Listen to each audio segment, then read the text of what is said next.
Tuan-tuan dan sekalian, ini dinamakan Moringa Masala Tea. Ada 6 bahan utama dalamnya. Moringa mestilah kan, moringa leaf yang ekstrak tu kita pakai daun dia, jadikan teh juga, tapi black tea yang high quality. Sebab jaga baik, orang selalu kata green tea saja yang terbaik. Tak, black tea pun sama kuatnya sebab dia ada nama catechin. Catechin adalah polyphenols yang orang semua cari untuk kebaikan kesihatan. Ditambah pula dengan bunga cengkeh, lepas tu ginger, dahsyat. Lepas tu ada cinnamon, kayu manis. Lepas tu buah pelaga ataupun cardamom.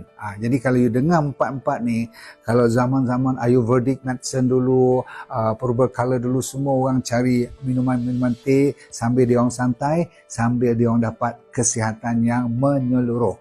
Cengkeh saja adalah antara top in the world tau. Dari segi dia punya polyphenol, tak apa juga, antioksidan dia. Tahu tak antioksidan? Yang melawan semua karat-karat dalam badan kita. Masya Allah. Bayangkan minuman santai tetapi yang terbaik berkhasiat.